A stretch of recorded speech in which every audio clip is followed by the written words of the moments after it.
ሰላም እንዴት ናችሁ? የእግዚአብሔር ሰላምታ ከሁላችሁ ጋር ይሁን። ዛሬ በየሳምንቱ የምናቀርብላችሁን የሰንበት ትምህርት ጥናታችንን እንቀጥላለን። ዛሬ የምናጠናው 9ኛውን የሰንበት ትምህርት ነው። ፍንጮች፣ ምስሎች እና ምሳሌዎች ከሚለው ርዕስ ተነስተን ዛሬ 9ኛውን እንቀጥላለን። በዚህ ውስጥ እግዚአብሔር ያስተማረንን አብረን እንድናስተውል እንድንረዳ በጸሎት እንጸልይ። ቅዱስ አባታችን ሆይ እናመሰግንሃለን። በዚህ ጊዜ በዚህ ሰዓት እንደ መልካም ፈቃድህ በምሕረትህ በቸርነት ተገኝተን ከዚህ ከምታስተምረን እውነት ጌታ ሆይ መካፈል እንድንችል ካቀረብክልን እውነት መማር ማወቅ እንድንችል ጊዜና ሰዓት ስለሰጠን እናመሰግንሃለን። ጌታ ሆይ በተለያየ በኩል በቃል ውስጥ በምሳሌዎች ጌታ ሆይ ፍንጮችን እውነትን ገልጸህልናል። አሁን በምንማርበት ጊዜ ማስተዋል ጥበብ እንድትሰጠን መንፈስ ቅዱስ እንዲመራን እንጸልያለን። ለሰማን ተመስገን። በእውነት ደግሞ በተማርንበት መኖር እንድንችል በዚህ በመጨረሻው ዘመን ጌታ ሆይ ወደ አንተ መቅረብ እንድንችል እንድንጠጋ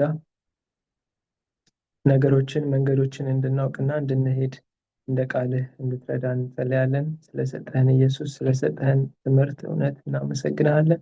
በልጅህ በኢየሱስ ስም አሜን።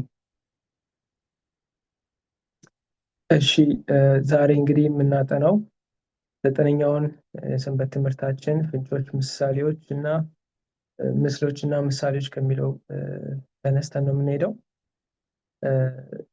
እንግዲህ ወንዴ የመጀመሪያውን ጥያቄ ሳቀርብልህ በመዝሙር 46 ላይ እግዚአብሔር መሸሸጊያ አድርጎ የሚገልጸው እንዴት ነው?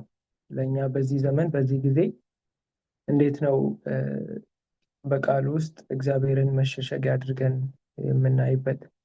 እንዲሁም ደግሞ መዝሙር የግል ወይም ዓለም አቀፋዊ ቀውሶች እናያለን በጊዜው በዚህ ሰዓት እና እንዴት ነው የሚያጽናናን? እንዴት ነው ይሄ እውነት በዚህ ላይ ማየት የምንችለው? እሺ አማኑኤል እግዚአብሔር ይስጥልኝ። እንግዲህ በዚህ ክፍል ላይ ስናይ በዋናነት የምንመለከተው እና የምናየው ምንድን ነው? የዚህ የጥናታችን ርዕስ እንደሚናገረው አሁን እኛ እያየን ያለነው የተለያዩ ምስሎችንና ምልክቶችን ወይም ፍንጮችን በተመለከተ ሆኖ እናያለን እና ከዛ መካከል በመዝሙረ ዳዊት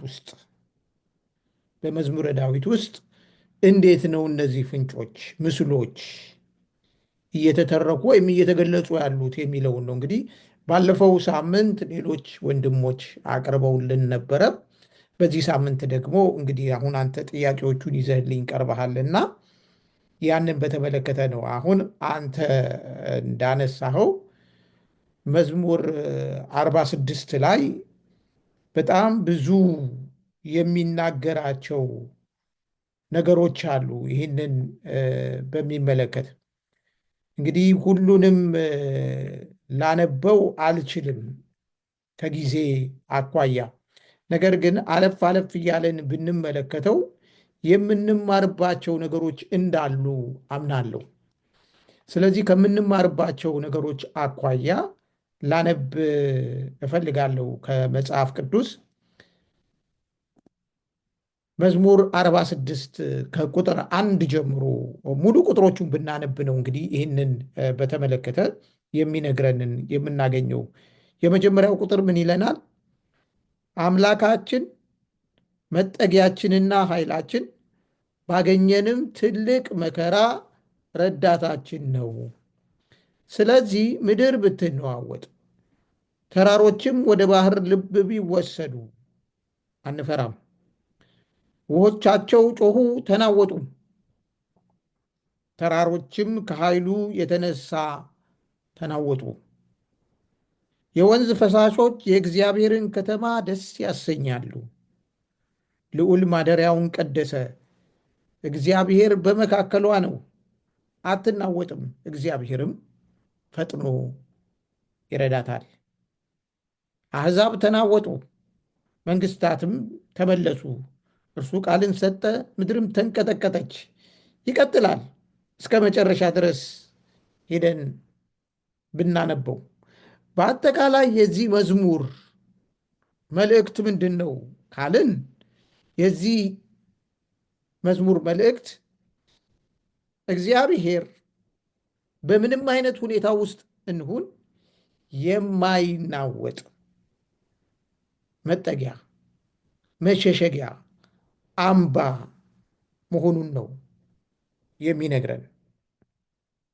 እንግዲህ ይህ መሸሸጊያ የሚለው መጠለያ ብለን ልንጠራው የምንችለው ቃል ነው እና ምንድን ነው የሚያሳየን ሲባል መሸሸግ እንግዲህ የምንፈልገው አንድ ነገር ሲመጣብን ነው። ለምሳሌ እዚህ እኛ ባለንበት ሀገር የተለመደ ነገር አለ። ቶርኔዶ የሚባል አውሎ ነፋስ አለ። እሱ ይመጣል። ቶርኔዶ ሲመጣ የማስጠንቀቂያ ደወል ይጮሃል። በየቴሌቪዥኑ በየስልካችን ላይ የማስጠንቀቂያ ጩኸት ጭምር ይመጣል። ከዛ በኋላ ምንድን ነው የሚለው? ወደ መጠለያ ወደ መሸሸጊያ ግቡ ነው የሚለው። መጠለያ ውስጥና መሸሸጊያ ውስጥ የገቡ ሲተርፉ፣ ከመጠለያ ውጭ ከመሸሸጊያ ውጭ የሆኑ ሰዎች ግን ብዙውን ጊዜ ሕይወታቸውን ያጣሉ፣ ንብረታቸው ይጠፋል። መሸሸጊያ የሚለው አደጋ በዙሪያ የከበበ እንዳለና ከዛ ከዙሪያው ካለው አደጋ መጠበቂያ እንደሆነ እናያለን እና እግዚአብሔር መሸሸጊያ፣ እግዚአብሔር መደበቂያ እንደሆነ ጭምር ይናገራል እና ከዚህ የተነሳ በጣም የሚገርመኝ አባባል አለው። ምድር ብትነዋወጥ ይላል፣ ተራሮችም ተነቅለው ደግሞ ወደ ሌላ ስፍራ ቢሄዱ ቢወሰዱ ምን አናረግም የሚል ቃል ነው እና አንፈራም። አንፈራም። ለምን? እግዚአብሔር ነው መሸሸጊያው፣ እግዚአብሔር ነው መደበቂያው። ከዚህ የተነሳ ምንም የሚያሰጋ ምንም የማያስፈራ ነገር የለም። ለምን? እግዚአብሔር ምድር ብትነዋወጥ፣ ነገሮች ሁሉ ቢለዋወጡ እግዚአብሔር አይናወጥም። እግዚአብሔር አይለዋወጥም። እግዚአብሔር አንድ ነው፣ ወደፊት ይቀጥላል እና እነዚህን ነገሮች የሚያሳየን ሆኖ እናገኛለን እና የእግዚአብሔርን ኃያልነት ነው በዋናነት የሚያሳየን። የእግዚአብሔርን ጠባቂነት ነው በዋናነት የሚያሳየን። የእግዚአብሔርን በአደጋ ጊዜ መሸሸጊያ መሆን መቻሉን ነው የሚያሳየን። ይሄ በአንድ ስፍራ ስለሚከሰት ክስተት ብቻ ሳይሆን ዓለም አቀፋዊ የሆኑትንም ክስተቶች ጭምር አብሮ የሚይዝ መሆኑን እናያለን። ቁጥር 6 ላይ ሄደን በምናነብበት ጊዜ አሕዛብ ተጨነቁ፣ መንግስታትም ተናወጡ እያለ የሚናገርበትን ቃል እናያለን። ሁሉም እንደዛ የሚሆኑበት ሁኔታ አለ። እነዚህ ነገሮች ምንን እያስታወሱን ነው ስንል ምናልባት እኛ ስለ ተፈጥሮ አደጋ ስለመሳሰለው ብቻ የሚናገር የሚያወራ ይመስላል። አዎ ይሄ ቃል በተፈጥሮ አደጋ ጊዜም እግዚአብሔር መጠጊያ ይሆናል። በተፈጥሮ አደጋ ጊዜም እግዚአብሔር መሸሸጊያ ይሆናል። ከዛ ግን የጠለቀ ከዛ ግን ያለፈ ነገር አለው። መጽሐፍ ቅዱሳችንን ወደ ራእይ ዮሐንስ ላይ ሄደን ከፍተን በምናነብበት ጊዜ በተደጋጋሚ ራእይ ዮሐንስ የሚነግረን ነገር አለ። ዓለማችን ትናወጣለች። በዚህ በነውጥ ውስጥ በዚህ በነውጥ ሂደት ውስጥ የሚከሰቱ በጣም የተለያዩ ብዙ ነገሮች አሉ። በዛ ውስጥ ሁሉ ነው እንግዲህ እግዚአብሔር አምላክ ከኛ ጋር ሆኖ ከዚህ ውስጥ ነፃ የሚያወጣን። እንግዲህ ይሄ በተለይ ጌታችን ኢየሱስ ክርስቶስ ከመምጣቱ በፊት ከዳግም ምጽአቱ በፊት ከሚሆኑት ነገሮች ጋር ተያይዞ ነው የምናየው። ራዕይ ምዕራፍ 6 ቁጥር 14 ላይ ሄደን ልናነብ እንችላለን። ተራሮች ከስፍራቸው ተወገዱ የሚል ቃል እዛ ላይ ተጽፎ እንመለከታለን። ሁለተኛ ጴጥሮስ ምዕራፍ 3 ቁጥር 12 ላይ ሄደን በምናነብበት ጊዜ ደግሞ ምን የሚል አለ? የፍጥረት ስር በቃ በእሳት በትኩሳት ይቀልጣል እያለ የሚናገርበት ሁኔታ አለ። ከዋክብት ይረግፋሉ ይላል። እንዲያውም ኢየሱስ በሚመጣበት ጊዜ ሰዎች ተራሮች በላያችን ላይ ውደቁ፣ ከሚመጣው ከበጉ ቁጣ ሰውሩን ብሉ እንደሚሉበት አለ። ነውጥ የመሳሰለ ነገር በብዛት የሚከሰትበት ጊዜ ይመጣል። የተፈጥሮ አደጋዎች ብለን የምንጠራቸውም ወደዛ ወደ መጨረሻው ጊዜ እየተከሰቱ የሚመጡም ጭምር አሉ። በዚህ ጊዜ ውስጥ ለሚሆነው ነገር መሸሸጊያው መደበቂያው ኢየሱስ ነው፣ እግዚአብሔር ነው። ስለዚህ እኛ ምርጫችንን እግዚአብሔርን እንድናደርግ የሚመክረን ክፍል ነው። እግዚአብሔርን ምርጫው ያደረገ ሰው አይፈራም። ለምን? የማይናወጥ ምሽግ የማይናወጥ መሸሸጊያ ሆኖ እግዚአብሔር ስለሚያገለግልና ይህንን በዚህ መልኩ ብንመለከተው ጥሩ ይመስለኛልና በጣም ሰፊ የሆነ ተስፋ የሚሰጥ ቃል ያለበት የመጽሐፍ ቅዱስ ክፍል ነው።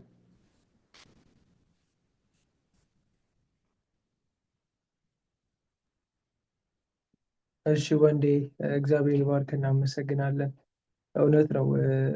መጽሐፍ ቅዱስ የወደፊቱን የአሁኑን እና የነበረውን ታሪክ የሚነግረን ነው እና ደስ የሚለው ኢየሱስ ክርስቶስ ሊመጣ ሲል የመወለዱን ሁኔታ የስቅለቱን ሁኔታ በመዝሙረ ዳዊት ምዕራፍ 22 ላይ ገልጾ እንደነገረን መጽሐፍ ቅዱስ እናነባለን እናያለን እና አሁንም ደግሞ የወደፊቱን እንዴት እንደሚሆን መጽሐፍ ቅዱሳችን በደንብ ያስተምረናል። እንዴትስ ደግሞ ማለፍ እንደምንችል ያሳየናል እና እግዚአብሔር ይባርከ።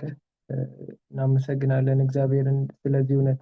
ሌላ ሁለተኛ ጥያቄ የምጠይቅ ጥያቄ ኤርሚያስ ባየው ጥፋትና በራእይ ውስጥ የተገለጹት የፍጻሜ ዘመን ምልክቶች ምን አይነት ተመሳሳይነት አላቸው?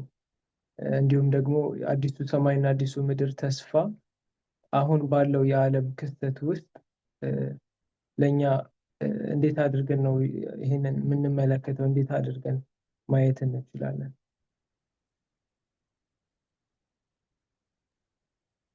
እሺ፣ ይሄም እንግዲህ ቅድም ካነሳሁት ጋራ ተቀራራቢነት ያለው ሆኖ እናያለን። አሁን ለምሳሌ መዝሙር 46 ላይ ቀደም ብለን ስናነብ ባየነው የምድር መናወጥን በተመለከተ ይናገራል። በምድር መናወጥ መካከል እግዚአብሔር መሸሸጊያ እንደሚሆን ይናገራል።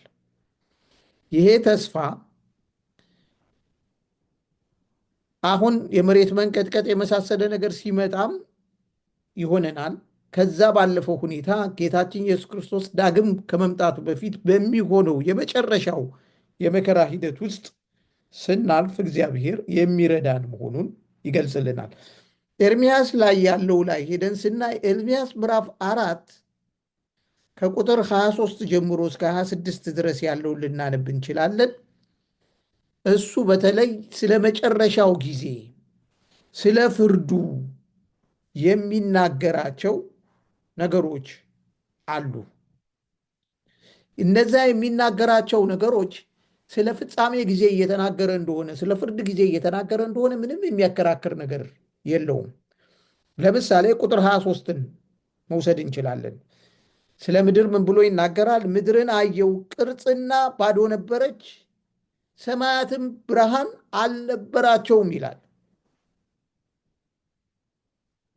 ይሄ ከዚህ በፊት ያልሆነ ነገር ነው፣ ወደፊት የሚከሰት ወይም የሚሆን ጌታችን ኢየሱስ ክርስቶስ በመጣ ጊዜ የሚከሰትና የሚሆን መሆኑን እናያለን።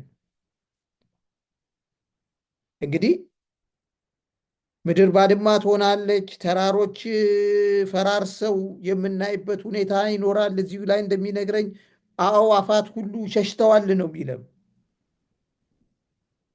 ወደፊት ስለሚመጣው ፍርድ የሚነግረን ነገር ሆኖ እናያለን እና እንግዲህ የመጨረሻው ጊዜ ላይ የሚከሰተውን ነገር በተመለከተ በደንብ አድርጎ የሚነግረን ነገር ሆኖ ነው የምንመለከተው። እንግዲህ እንዲህ ባለው ሁኔታ ውስጥ ወይም እንደዚህ ባለው ክስተት ውስጥ እግዚአብሔር ተስፋ መሆኑን፣ እግዚአብሔር አዳኝ መሆኑን፣ እግዚአብሔር መሸሸጊያ መሆኑን እንግዲህ የሚነግረን ነገር ሆኖ እናገኛለን። ከዛ ቀጠል አድርገን እዚሁ ኤርምያስ ላይ ስናይና ስንመለከት የምንመለከተው ነገር አለ። ስለ አዲስ ሰማይ፣ ስለ አዲስ ምድር ይናገራል። ይሄ ደግሞ ራዕየ ዮሐንስ ምዕራፍ 21 ቁጥር 1 ላይ ካለው ጋራ እንደዛው ተቀራራቢነት ወይም ተመሳሳይነት ያለው ሆኖ እናገኛለን። ስለዚህ ምን አይነት ነገሮችን ነው የምናየው ስንል፣ አንደኛ እይታችን በአንድ ጊዜ ብቻ የተወሰነ ሳይሆን ከዘላለም እስከ ዘላለም ያለውን ነገር እንድናይ፣ መከራ፣ ችግር፣ ፈተና ሲመጣ እንድንጸና ጭምር ያደርገናል። ሮሜ ምዕራፍ 8 ቁጥር 18 ላይ ምን የሚል ቃል አለ? በእኛ ላይ ይገለጽ ዘንድ ካለው ክብር ጋር ቢመዛዘን የአሁኑ ዘመን ስቃይ ምንም አይደለም ወይም ደግሞ ከምንም አይቆጠርም የሚል ነገር ሲጽፍ እናያለን። ይሄ ቃል እንግዲህ ምን ያደርገናል ማለት ነው? እነዚህን ነገሮች ማወቃችን መከራውን መቋቋም እንድንችል ያደርገናል። ምክንያቱም ወደፊት ሊገለጥልን ያለውን ክብር መመልከት እንችላለን። ስለዚህ ተስፋን ወደ ላይ የሚያወጣ ወይም የሚያለመልም ነገር እንደሆነ እናያለን። በአጠቃላይ ተስፋ ያለን ሰዎች መሆናችንን እግዚአብሔርን በማወቅ ከእግዚአብሔር ጋር በመሆናችን ምክንያት የሚሆንልንን መልካም ነገሮች በተመለከተ የሚነግረን ሆኖ እናገኛለን እና በአጠቃላይ በመከራ ወቅት በችግር ጊዜ አብሮን የሆነ እንዳለ የሚያሳየን ሆኖ ነው የምናገኘው እና ሁከት ባለበት ተስፋ አለ የሚለውን ነገርም ጭምር የሚያሳየን ነገር ሆኖ ነው የምናገኘው እና ነገሮች እንደጨለሙ አይቀሩም፣ አዲስ ሆኖ ወደ አዲስ ነገርም ይለወጣል የሚለውን ጭምር ነው የሚያሳየን። ብዙ ጊዜ ሰዎች እንዲህ አይነት ነገሮችን በተመለከተ ከራዕይ ዮሐንስ ከዳንኤል ከመሳሰለው ብቻ የሚያገኙ መስሎ የሚሰማቸው ጊዜ አለ። ነገር ግን እነ ኤርምያስን እነ መዝሙረ ዳዊትን በምናነብበት ጊዜ ሁሉ ያንን ማየት ወይም መመልከት እንደምንችል ጭምር ነው ይሄ የሚገልጽልንና የሚያሳየን።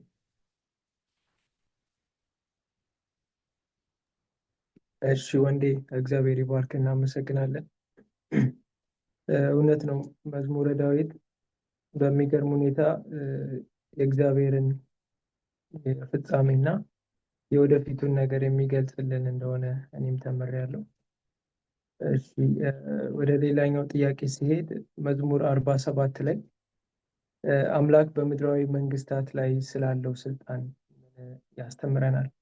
እንዲሁም ደግሞ ዛሬ እኛ የእግዚአብሔር ተከታዮች ህዝቦች ሁሉ እጃችሁን አጨብጭቡ ሲል በምን ጥሪ እንዴት መቀበል እንዳለብን መማር እንችላለን።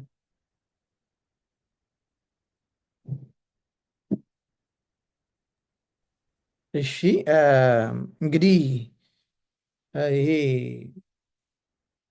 በተለይ መዝሙር መጽሐፍ ላይ መዝሙር 47ን በተመለከተ በምናይበት ጊዜ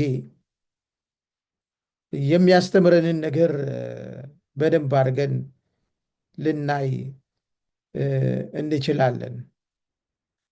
እንግዲህ አንደኛ እግዚአብሔር በምድር ነገስታት ላይም ጭምር ስልጣን ያለው አምላክ መሆኑን የሚነግረንና የሚያሳየን እግዚአብሔር ንጉሥ ነው የሚል ነገር ይነግረናል። መዝሙር 47 ቁጥር 2 ላይ ሄደን ስናነብ የሚነግረንን ነገር አብረን ብንመለከተው በጣም ደስ ይለኛል። እንዲህ ይላል፣ እግዚአብሔር ልዑል ግሩም ነውና በምድር ሁሉ ላይም ታላቅ ንጉሥ ነውና። በቃ እግዚአብሔር ንጉሥ ነው። እግዚአብሔር ከሁሉ በላይ ነው ይላል። የነገስታት ንጉሥ ባለስልጣን መሆኑን ይነግረናል። ስለዚህ እግዚአብሔር የነገሮች ሁሉ ገዢ መሆኑን ያስቀምጠልናል። ከዛ ምን ይላል?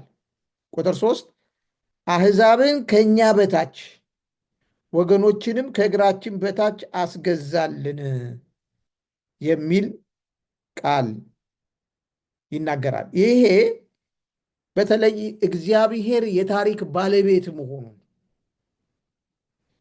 እግዚአብሔር የታሪክ ባለቤት መሆኑን ይነግረናል። አንድ ሰው ንጉሥ ነኝ ስላለ፣ አንድ ሰው ትልቅ ነኝ ስላለ አይደለም። እግዚአብሔር አንዱን መንግስት ያነሳል፣ ይቀይራል። እንደዛ እያደረገ የሚሄድበትን ሁኔታ የሚመለከት ወይም የሚያሳይ መሆኑን እናያለን። የፖለቲካ ኃይል፣ የፖለቲካ ባለስልጣን ብለን የምንጠራቸው በራሳቸው የሚያመጡት ወይም የሚያገኙት ሳይሆን በእግዚአብሔር ፈቃድ የሚያገኙት ነገር እንደሆነ ጭምር የምንመለከተው ነገር ነው እና እግዚአብሔር የነገሰ አምላክ መሆኑን በደንብ አድርጎ ይናገራል። ይሄ ዳንኤል ላይ ካለው ጋር በጣም በጣም የሚመሳሰል ቃል ነው። ዳንኤል ምዕራፍ 2 ላይ ሄደን ስናነብ እንግዲህ እግዚአብሔር አሕዛብን መንግስታትን የሚጥልና የሚያነሳ መሆኑን በተመለከተ ሲናገር እናያለን። ዳንኤል ምዕራፍ 4 ላይም ተመሳሳይ የሆኑ ነገሮች ተጽፈው እናያለን እና እነዚህን እናያለን። ይሄ አንደኛው ገጽታ ነው። ከሁሉ በላይ ነው የሚለውን የሚያስቀምጥ ሁኔታ ነው። ሁለተኛው አምልኮ ነው። እዚህ ውስጥ አምልኮንም ጭምር እንመለከታለን። እግዚአብሔር ከሁሉ በላይ ስለሆነ አምልኮ የሚገባው መሆኑንም ጭምር የምናይበት ነው። እዚህ ላይ ሕዝቦች ሁሉ በእጆቻችሁ አጨብጭቡ ተብሎ ተጽፎ እናገኛለን። መዝሙር 47 ቁጥር 1 ላይ ሂደን በምናነብበት ጊዜ ይሄ እንግዲህ ለአምልኮ ወደ እግዚአብሔር በምንሰበሰብበት ጊዜ ለእግዚአብሔር ክብር እግዚአብሔርን የማመስገን ነገርን በዛ ውስጥ የምናሳይበት ሁኔታ መኖሩን የሚናገር ሆኖ እናገኛለን እና እግዚአብሔር ሊመለክ እግዚአብሔር ሊሰገድለት የሚገባው አምላክ መሆኑን ጭምር የሚያሳይ ነገር እዚህ ውስጥ ማየት እንችላለን። ስለ እግዚአብሔር አውሩ፣ ተናገሩ የሚል ነገር እናያለን። እንግዲህ ከወንጌል ተልእኮ ጋርም ያሉ ነገሮችን እዚህ ውስጥ ማስገባትና መመልከት እንችላለን። በአጠቃላይ የእግዚአብሔርን ታላቅነት፣ የእግዚአብሔርን ንጉሥነት፣ እግዚአብሔር ሊመለክ የሚገባው አምላክ መሆኑን፣ እግዚአብሔር ሁሉ ነገር በአምላካችን በእግዚአብሔር ቁጥጥር ስር መሆኑንና በዛ መሰረት ሙሉ ለሙሉ ልንመላለስ የሚገባን መሆኑን ይነግረናል። እንግዲህ መዘመርንም ሌላውንም ሁሉ በዛ ውስጥ ጨምሮ ያስቀምጠልናልና ያው ለእግዚአብሔር ለአምላክ ንጉሥ ተብሎ ለተጠራው ልንሰግድለት ልናመልከው እንደሚገባም ጭምር የሚናገር ክፍል ሆኖ ነው የምናገኘው። ስለዚህ ባለስልጣን ብለን ለምንጠራቸው፣ ታላላቅ ብለን ለምንጠራቸው ለእነሱ አይደለም ልንሰግድ የሚገባል፣ ለእነሱ አይደለም ሁሉ ነገራችን ልንሰጥ የሚገባል፣ ለአምላካችን ለእግዚአብሔር ነው። ይሄ ደግሞ እኛን መጨረሻው ዘመን ላለው ለመከራው ጊዜ ያዘጋጀናል። ምክንያቱም እነዛ ነገስታት የሚባሉት እነዛ ነገሮች እነዛ ባለስልጣን የሚባሉት የእግዚአብሔርን ሕግ እንዳንከተል ከእግዚአብሔር ሕግ ጋር እንዳንቆራኝ ሊያደርጉን የሚሞክሩበት አይነት ሁኔታ ይመጣል። እግዚአብሔርን ያወቅን ከሆነ እግዚአብሔርን አምላካችን ካደረግነው ይሄ መዝሙር 47 ከገባን ግን እነሱን እምቢ ለማለት አንቸገርም። ለምን? የነገስታት ሁሉ ንጉሥ የሆነው ጌታ እግዚአብሔር ከሁሉ በላይ ንጉሥ መሆኑን እንድንረዳ ስለሚያደርገንና በዚህ መልኩ ብናየው ጥሩ ይመስለኛል። እሺ ወንዴ፣ እግዚአብሔር ይባርከ። እውነት ነው። አምልኮ አንድን ነገር እውቅና ሰጥተን የምንከተለው የምናመልከው ነው እና እግዚአብሔርን በአምልኮ ማንነቱን ስንገልጽ ሰዎች እግዚአብሔር ፈጣሪ መሆኑን እንዲሁም ደግሞ የሰራን ያዳንን መሆኑን የምንናገርበት እንደሆነ እዚህ ላይ እናያለን። እሺ የሚቀጥለው ጥያቄ ስጠይቅ በመዝሙር 75 ላይ የአምላክ ፍርድ ትክክለኛ እና የማይቀየር መሆኑን የሚገልጸው እንዴት ነው? እንዲሁም ደግሞ በመጽሐፍ ቅዱስ ስዕላዊ መግለጫዎች በተለምዶ ከፍርድ ጋር በተያያዘው የጽዋ ጠቀሜታ ምንድን ነው ይላል እና እንግዲህ ጽዋ ብሎ ራእይ ላይ ይገልጽልናል ምዕራፍ 12 ላይ ካልተሳሳትኩና አንዳንድ የመጽሐፍ ቅዱስ ክፍሎች ከብሉይ ኪዳን የተወሰዱ እንደሆነ እናውቃለን እና እንዴት ነው እዚህ ላይ የምንረዳው የምናየው?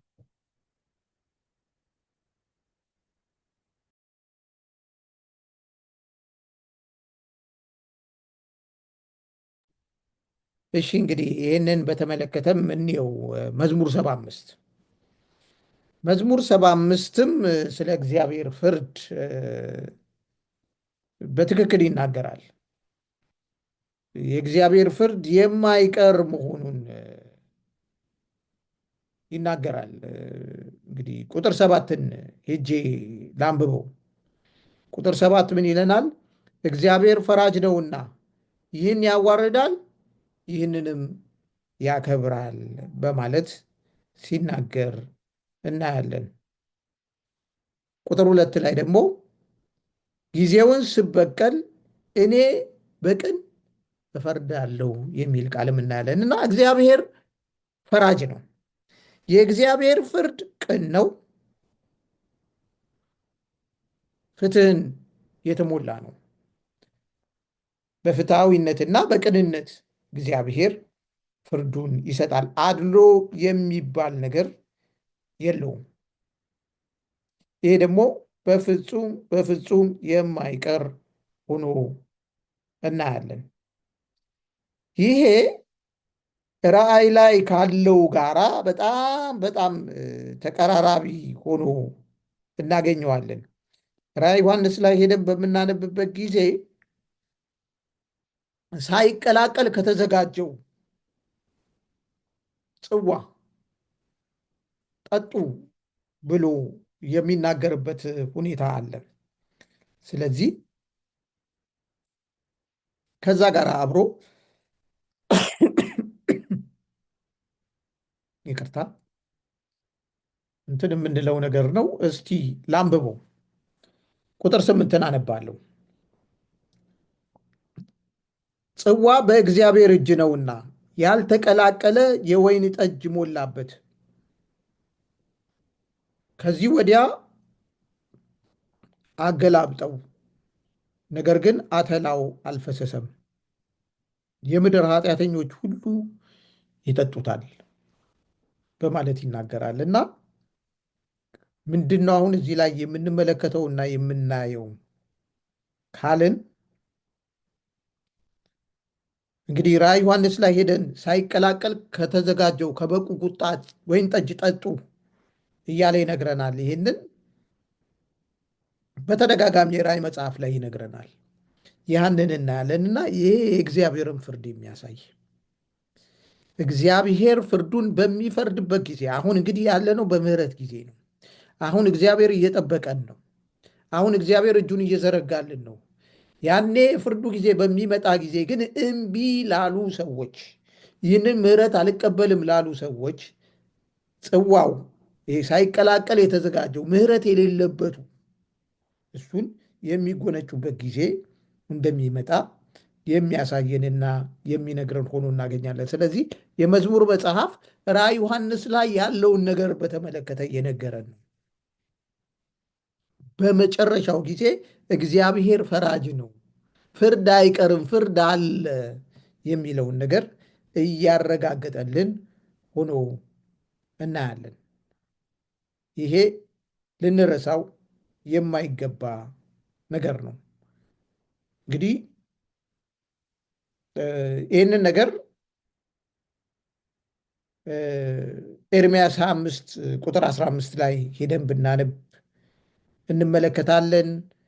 ኢሳይያስ ምዕራፍ 5 ቁጥር 17 ላይ ሄደን ብናነብ እናየዋለን። እንደገና ራዕየ ዮሐንስ ምዕራፍ 14 ቁጥር 10 ላይ ሄደን ብናነብ እናገኘዋለን። እና በትንቢታዊ ሁኔታ እግዚአብሔር የዚያን ጊዜ ፍርድ በተመለከተ ለመግለጽ ሲጠቀምበት እናያለን። የእግዚአብሔር ፍርድ ደግሞ ቅንነት የተሞላበት ነው። የእግዚአብሔር ፍርድ በምንም አይነት ሁኔታ አድሎ ከሚባል ነገር ጋር አይገናኝም። ወደ ሁለተኛ ቆሮንቶስ ላይ ያለ አንድ ጥቅስ አለ። እሱን ባነበው በጣም ደስ ስለሚለኝ እንድናነበው ፈልጋለሁ። ሁለተኛ ቆሮንቶስ ምዕራፍ 5 ቁጥር 11 ላይ ያለውን ቃል ነው ማንበብ የምፈልገው። ሁለተኛ ቆሮንቶስ ምዕራፍ 5 ቁጥር 11 እንግዲህ የጌታን ፍርሃት አውቀን ሰዎችን እናስረዳለን፣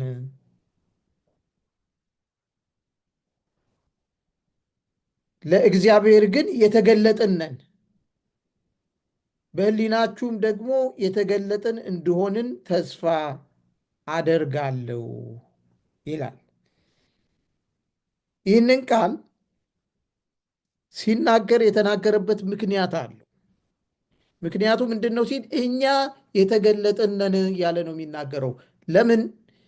ሰዎች ሲያዩን፣ ሰዎች ሲመለከቱን ምን ይላሉ? የእግዚአብሔር ልጆች ናቸው፣ የእግዚአብሔር ሰዎች ናቸው ይላሉ ወይስ አይሉ? አሁን እንግዲህ ልዩነታችን ሊታይ ሊገለጥ ያለበት ሁኔታ እንዳለ እናያለን። እግዚአብሔር ያኔ ሲፈርድ ዛሬ ባለን ህይወት ላይ ዛሬ የተገለጠ ነው እየተባለ በተነገረበት ህይወት ላይ እንደሆነ ልናይ ያስፈልገናል። በእርግጥ ፍርድ ሲባል ከጸጋው ጋር አብሮ የተያያዘ ነገር ነው። በእግዚአብሔር ጸጋ ነው እኛ ድነትን ያገኘ ነው። ያ ጸጋ ድነትን መስጠት ብቻ ሳይሆን በኃጢአት ላይ ድል መጎናጸፍንም ጭምር ይሰጠናል እና እነዚህን በዚህ የተነሳ የተለየን ሆነን እናያለን እና በእግዚአብሔር በአምላካችን ጸጋ በእውነት በታማኝነት በፊቱ መኖር እንችላለን። እንግዲህ ለጻድቃን ኃይልን ብርታትን ሲሰጥ ለኃጢአተኞች ማስጠንቀቂያን የሚልክ ነገር ሆኖ ነው የምናገኘውና እንግዲህ ጠቅለል ባለ ሁኔታ ስንመለከተው እግዚአብሔር በመጨረሻው ዘመን የሚፈርድ አምላክ መሆኑን፣ ያ ፍርዱ ደግሞ በሚመጣ ጊዜ ለተቀበሉት ሰዎች ዘላለማዊ ደህንነትን ሲያመጣ፣ ላልተቀበሉት ሰዎች ግን የእግዚአብሔርን ምሕረት ለገፉት ሰዎች ግን ምሕረቱን ስለገፉ ብቻ የቀረበላቸውን መልካሙን ጸጋ ሊቀበሉ ስላልወደዱ ብቻ ሳይቀላቀል ከተዘጋጀው ጽዋ ወይም ደግሞ ፍርድ የሚቀበሉ መሆኑን ጭምር ነው የሚያሳየንና ትንቢታዊ የሆኑትን መልእክቶች ትንቢታዊ ብለን የምንጠራቸው የትንቢት መጽሐፍቶች ላይ ብቻ ሳይሆን መዝሙርም ላይ እናየዋለን፣ እንመለከተዋለን ማለት ነው። እና ይህንን ነው እንግዲህ ከዚህ ማለት ወይም ማየት የምንችለው እያስባል።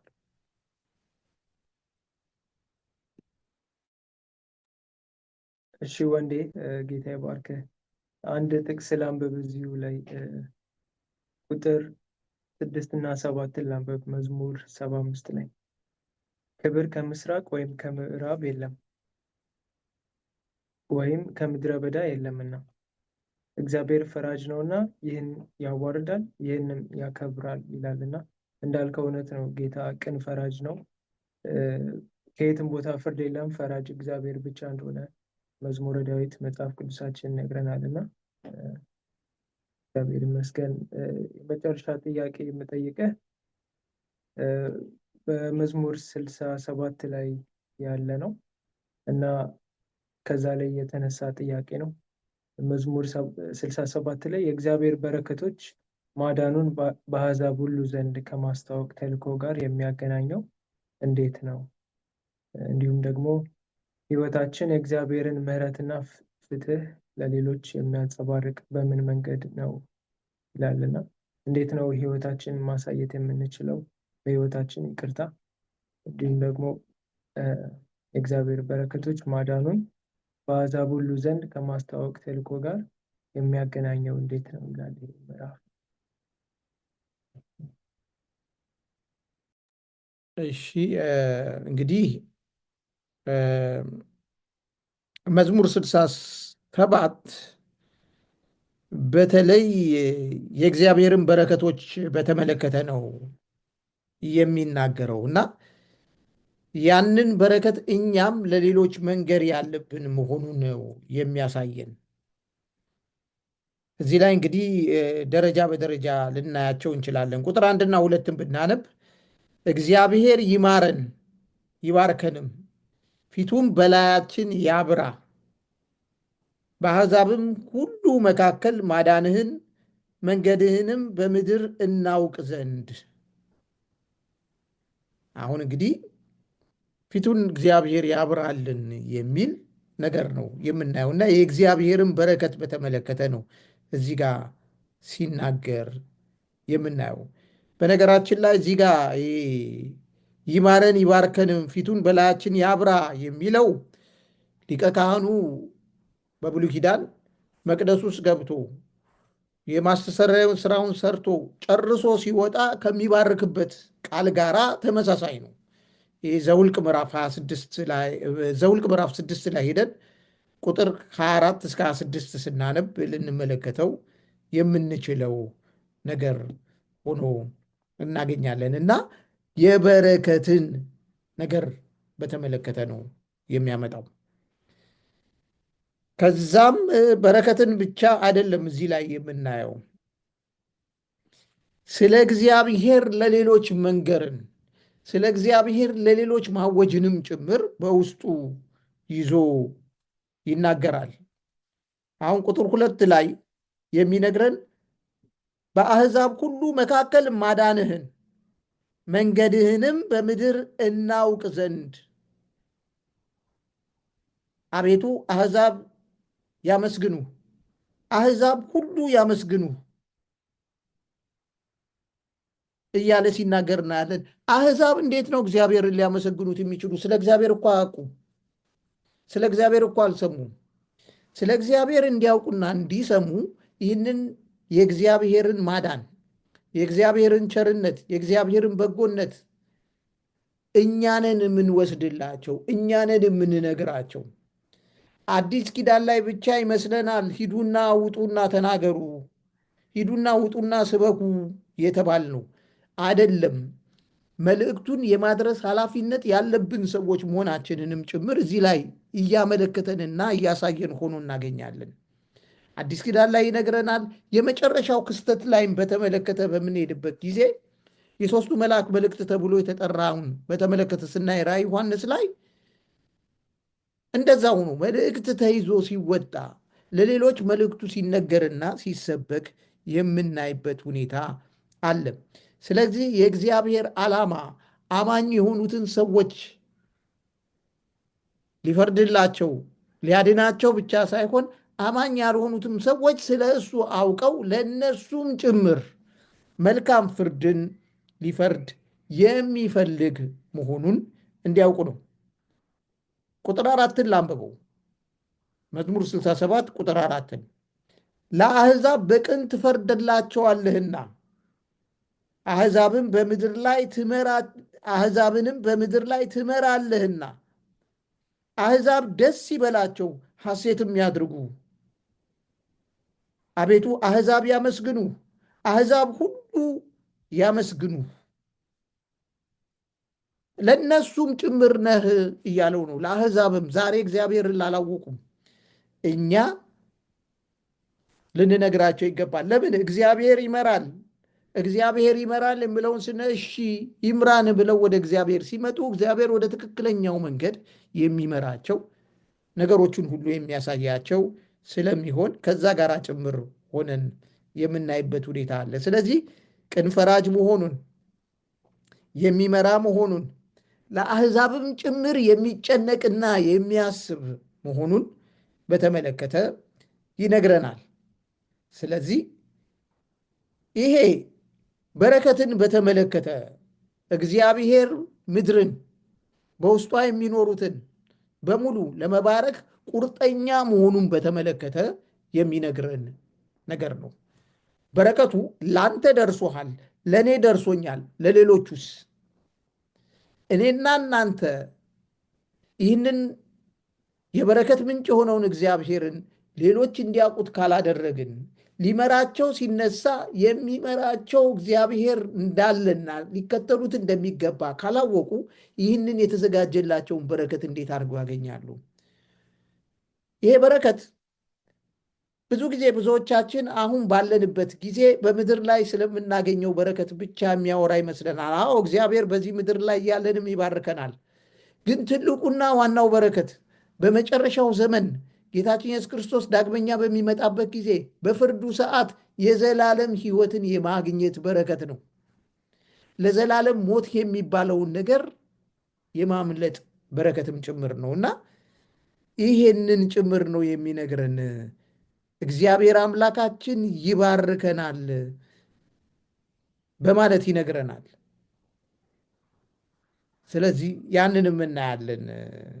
ስለዚህ እኔ በአጠቃላይ እንደው እንትን ለማድረግ ያህል ከመዝሙረ ዳዊት ውስጥ ብዙ ጊዜ መዝሙረ ዳዊትን ለማንበብ የምንነሳው የሆነ መጽናኛ ቃል ስንፈልግ፣ የሆነ ሐዘን ሲሰማን፣ የሚረዳኝ የለምና ከኔ አትራቅ፣ አቤቱ ንጹሕ ልብ ፍጠርልኝ፣ እንደዛ የሚሉትን ነገሮች ነው ብዙ ጊዜ እንትን የምንለው። የመዝሙረ ዳዊት መጽሐፍ በውስጡ ትንቢት አለው፣ በውስጡ ትምህርት አለው፣ በውስጡ መጽናናት አለው። በዛሬው ክፍልም ባለፈውም በተጠናው ክፍል ውስጥም ስናይ እነዚህን ነገሮች ጭምር ነውና እያሳየን ያለው። እነዚህ ዛሬ ያየናቸው እንደው እንደ ማሳያ ሊያገለግሉ ይችላሉ ብዬ አስባለሁና ይህንንም በዛ መልኩ ብናየው መልካም ይመስለኛል።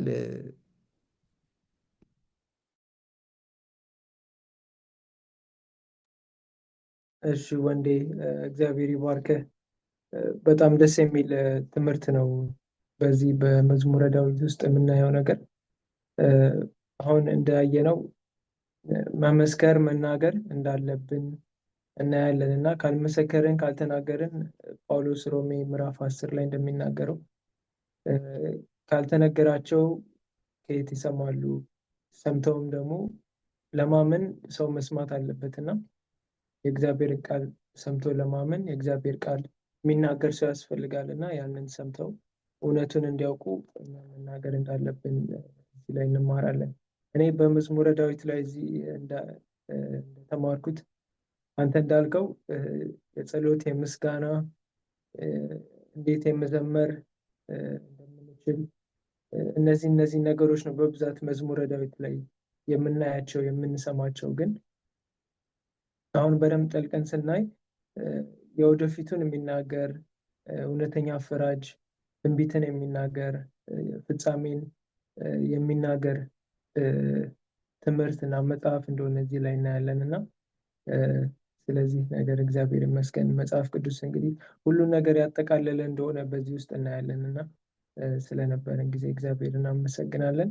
እንግዲህ ከመጨረሻችን በፊት እንግዲህ ሁል ጊዜ የሚቀርብልን በሳይበር ሚኒስትር የሚቀርብ ጥናታችን ነው። እዚህ ላይ እንጨርሳለን።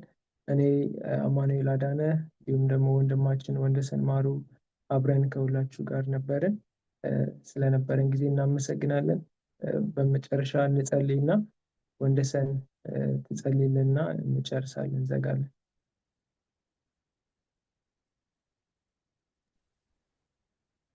እሺ እንጸልይ። በዘላለማዊ ፍቅርህ የወደድከን አባታችን እናመሰግንሃለን። በዚህ ሰዓት አንተ ከኛ ጋር ስለነበርክና ስላስተማርከን ጌታ ሆይ በእውነት አንተ ፈራጅ መሆንህን፣ አንተ ቅን መሆንህን፣ አንተ በረከትን የምትሰጥ አምላክ መሆንህን፣ አንተ በነገሮች ሁሉ ውስጥ የምትገኝ መሸሸጊያችን እንደሆንክ ስለነገርከን ስላስተማርከን እናመሰግንሃለን። ጌታ ሆይ በተማርነው እንድንኖር እንደተነገረንም ደግሞ ይህንን የተማርነውን ለሌሎች የምናካፍል እንድንሆን እንድታግዘን እጸልያለሁ። እግዚአብሔር አባት እንደ ፈቃድህ ቀሪውን ጊዜያችንን እና ሰዓታችንን ተረከብ። አንተን ውድ የሆንከውን አምላካችንን እንድናመሰግንህ እርዳን፣ አትለየን። በኢየሱስ ስም አሜን።